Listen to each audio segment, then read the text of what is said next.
What would you do? If the child you lost came back inside a doll? Dollhouse 2025 tells the chilling story of a grieving mother who finds comfort in a lifelike doll that looks exactly like her late daughter. But when strange and terrifying events begin to unfold, love slowly turns into obsession, and grief awakens something far more sinister. Is the doll just a coping mechanism, or is something truly haunting this family? If you love psychological horror, disturbing twists, and emotional terror, this recap is for you. Don't forget to like, subscribe, and turn on the bell so you never miss our next horror breakdown.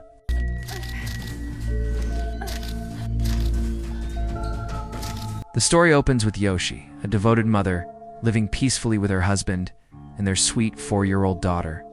May. One afternoon, several neighborhood children come over to play, filling the house with laughter. Before stepping out to buy snacks at the supermarket, Yoshi carefully gives May strict instructions, reminding her to stay inside and behave.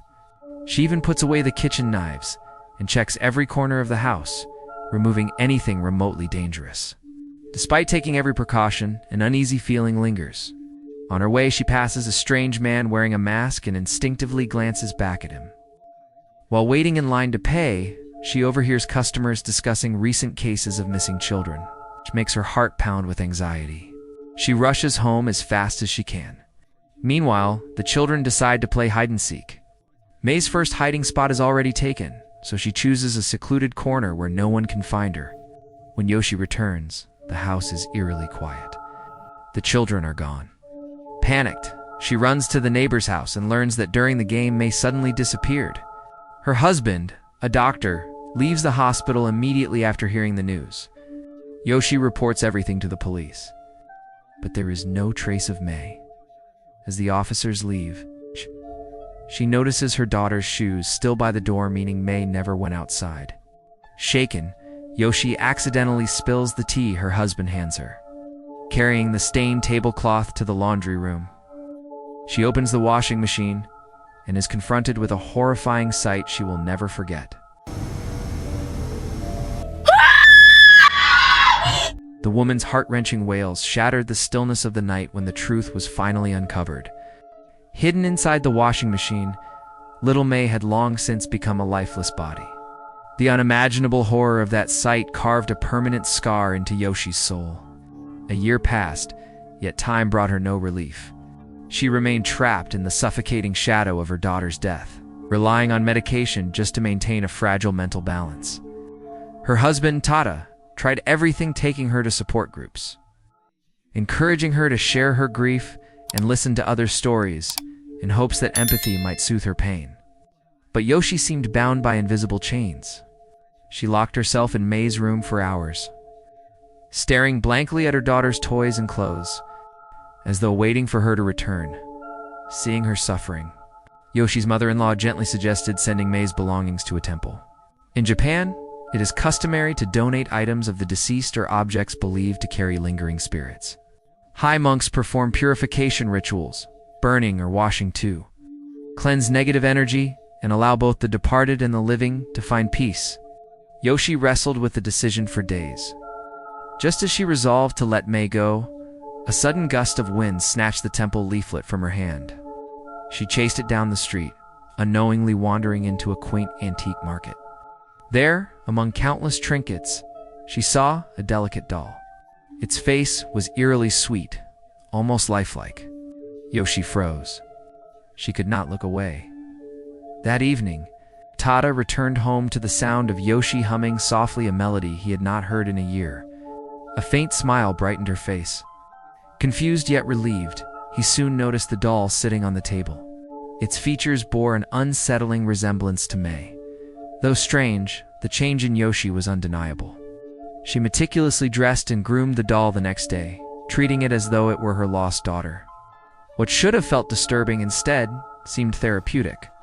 Even Tata, a doctor, cautiously believed the doll might be helping her recover. Gradually, it became Yoshi's emotional anchor. She carried it everywhere, cradled it gently, and spoke to it in whispers. Without anyone fully realizing it, the doll became a silent member of the household and their fractured life slowly began to mend soon. Joyous news arrived. Doshi was pregnant again. Months later, she gave birth to a healthy baby girl named Mai. Returning to their old home with the newborn, the family felt reborn. In the whirlwind of caring for Mai, the doll was eventually forgotten and left in a corner. One afternoon, when the baby cried endlessly, Yoshi absent-mindedly placed the doll beside her crib. Later, while chatting with her mother-in-law, they heard frantic crying over the monitor. Rushing in, they found the doll lying atop the baby's back, and a long strand of hair clung to Mai's neck. Alarmed, they sealed the doll in its original box and locked it away in the closet. 5 years passed. Mai grew into a lively kindergarten student. One day, after scattering marbles across the floor, she crawled into the wardrobe where the doll was stored. She told Yoshi she wanted to talk and play with it. Yoshi immediately sensed something wrong. The doll's hair appeared much longer than before. Tada rationalized that many traditional dolls use real human hair, which can lengthen over time. Yet the strangeness intensified. Long strands of hair began appearing throughout the house. Mai often whispered to the doll, as if engaged in conversation.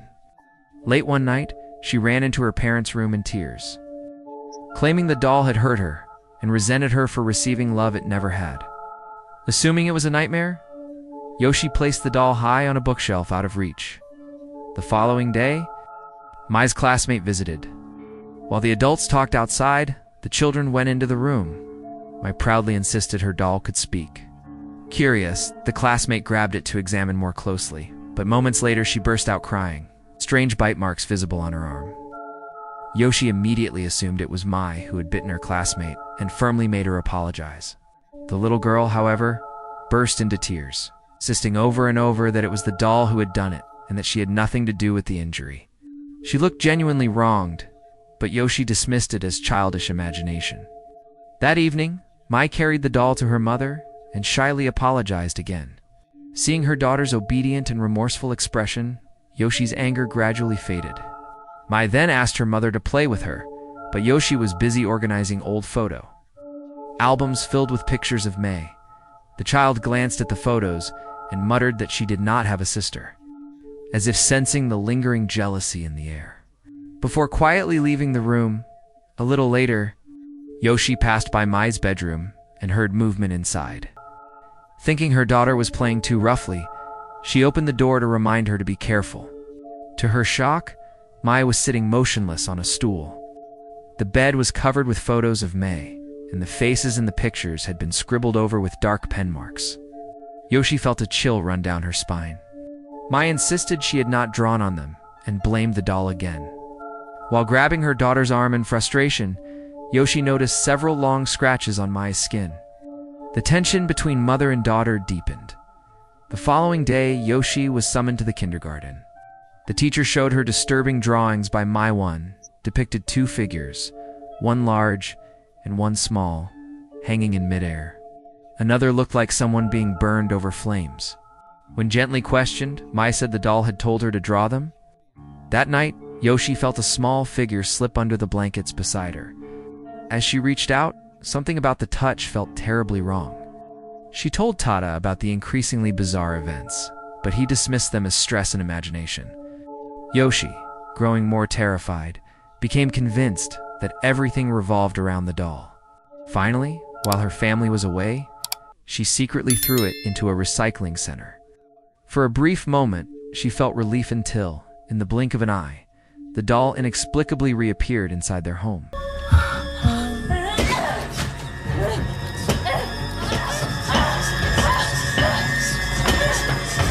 After forcing herself to calm down, Yoshi slowly turned around only to see the doll sitting upright on the chair behind, its glassy eyes fixed on her every movement.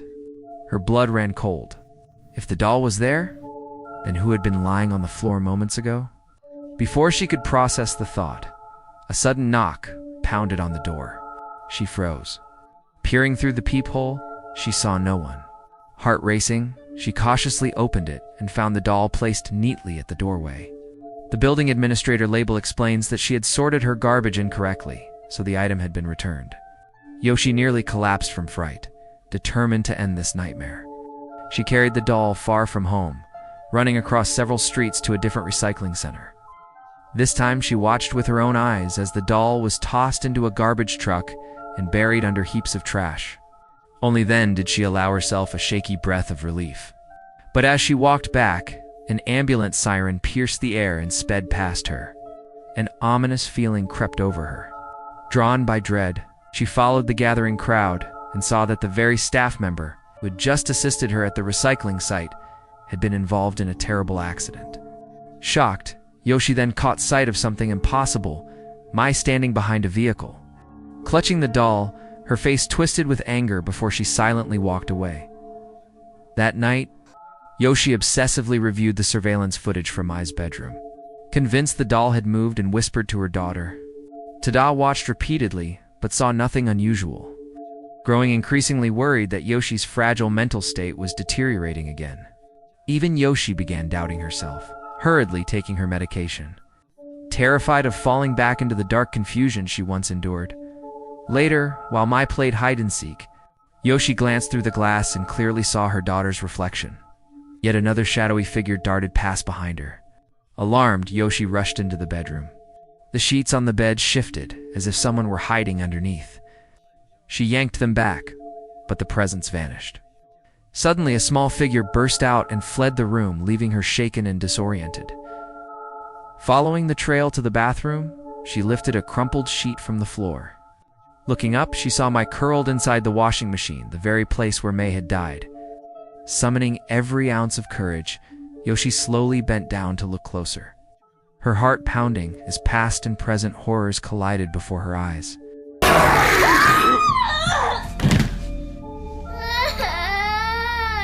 What will happen next? Let's wait for the next video. Don't forget to like, share, and subscribe. If you find it an interesting video, see you soon.